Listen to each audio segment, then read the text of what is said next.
Alors, bonjour les amis, ici c'est Jean qui vous parle du Québec, toujours pour la chaîne du Maître des couteaux. Alors, cette semaine, on poursuit les démontages et c'est le très très connu Ontario Ras numéro 1, donc un couteau budget extrêmement... c'est une icône finalement, bon, extrêmement simple, un couteau bon marché, là, 50 environ. Ici, comme je vous ai dit, c'est dans sa version la plus de base en plus, là, avec l'acier AUS8.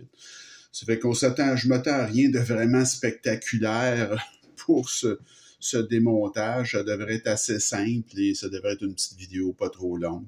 Donc, je commence tout de suite avec le pivot. Alors, je ne sais pas si je vous avais déjà dit, mais peut-être que vous saviez, donc le rat, d'où vient ce fameux nom rat numéro 1, rat numéro 2? Ben, c'est que le designer de ce couteau-là, c'est un nommé Randall. Et sa compagnie, finalement, s'appelle Randall Adventure and Training. Donc, d'où le nom rat, R-A-T, et ça, c'est le numéro 1, puis le plus petit, c'est le numéro 2. Alors, c'est pas plus compliqué que ça. Alors, comme vous voyez, c'était le pivot, c'est un T8. Les vis de corps très nombreuses, soit dit en passant. Il y en a 5. Ce sont des T6. Alors, c'est un couteau, ça, qui est extrêmement solide, évidemment. Et ça fonctionne avec... vous allez voir l'amalgame rondelle de bronze et du téflon, là. Donc, une espèce de mix de téflon et de rondelles de bronze.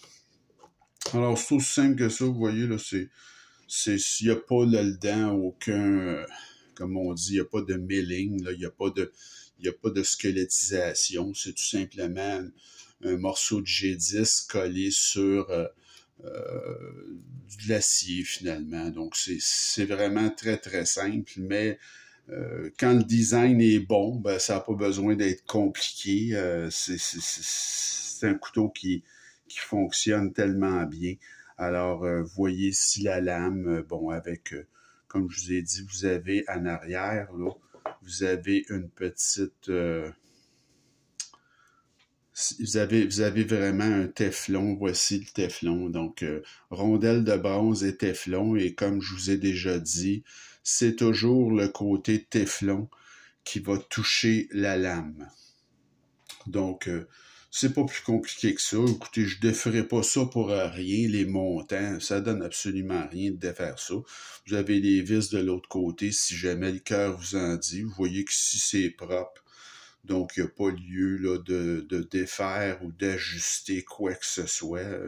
Tout est parfaitement propre. Donc, c'est ça. Je m'attendais pas non plus à une vidéo là, complexe. C'est vraiment un couteau qui est très simple, mais comme je vous dis, quand quelque chose est bon, puis le rat, c'est très bon. Comme couteau budget, je vous ai souvent dit que c'était un couteau qui était remarquable dans le sens que ça fait tout bien un rat. C'est sûr c'est pesant, c'est pas un couteau sophistiqué, c'est pas un couteau là qui va vous dire, que vous allez dire, ah mon Dieu, as-tu vu mon couteau s'il est beau? Ben non, ça sert pas à ça. Mais quand vous êtes en forêt, vous voulez avoir, vous êtes en camping ou vous êtes à la pêche, vous voulez avoir un couteau qui est extrêmement utile et qui vous laissera jamais tomber et qui coûte pas cher si jamais vous le perdez ou bon, c'est pas la fin du monde, c'est 50 $. Donc, c'est vraiment un candidat là, de premier choix.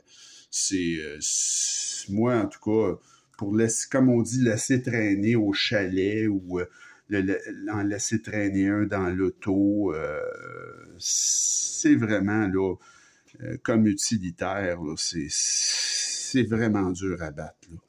Là. Un rat numéro 1, c'est un gros couteau qui peut tout faire, là, ou presque. Le 2, ben, c'est plus un petit couteau, plus de poche, mais quand même très capable. Mais il est le même prix, hein? Il est aussi, il est le même prix et des fois même plus cher que le rat numéro 1. Donc ça, je trouve ça, il y a d'autres choix, disons, là. C'est pas... c'est moins un deal que le rat numéro 1. Le rat numéro 1, quiconque veut avoir un couteau ou même d'acheter deux, comme je vous dis qu'on pourrait en laisser traîner un au chalet, par exemple, ou dans votre stock de camping ou de pêche, c'est vraiment... moi, je vous dirais là, que c'est pratiquement... ça serait mon choix numéro 1. Comme gros utilitaire, pas cher, là... c'est à peu près imbattable. J'en ai plein d'autres, là, mais celui-là, vraiment, c'est un couteau là, que j'adore.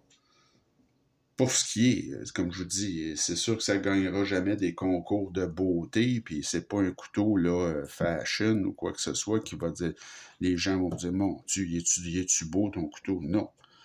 Mais pour ce que ça peut faire, au prix qu'ils vendent ça, franchement, puis rester dans moi je vous dirais de rester dans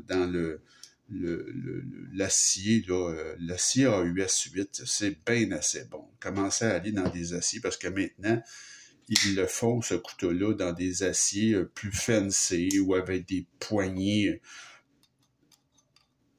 J'ai même vu des rats avec des poignées en fibre de carbone. Écoutez, là, c'est pas le but de la chose, là. C'est ce modèle-là, à mon avis, est votre meilleur choix. Donc, une poignée en G10 avec la lame AUS 8 qui est passablement stainless, mais facile à aiguiser. Donc, c'est vraiment un excellent couteau pour à peu près 50 $. Alors, ça fait le tour de notre rat numéro 1 pour le démontage. La prochaine vidéo, là, je vous propose quelque chose qui va être un petit peu plus compliqué. Alors ça, c'est le Kershaw Blur dans sa version Tiger Stripe, là, mais ça ne change rien. Et ça, c'est un couteau assisté. Donc, c'est le mécanisme de Canonion, là, de couteau assisté. Alors, ce couteau-là, je vais vous le démonter. C'est un petit peu, il y a une petite affaire là, qui est un petit peu fatigante, là. Le mécanisme, justement, là, qui fait que le couteau est assisté, c'est parce qu'il y a un ressort. Et là, ben, ça peut être un petit peu plus, disons, chiant, là, bon, à démonter. Mais vous allez voir, ça se fait quand même assez bien. Donc, notre prochaine vidéo, le Kershaw Blur.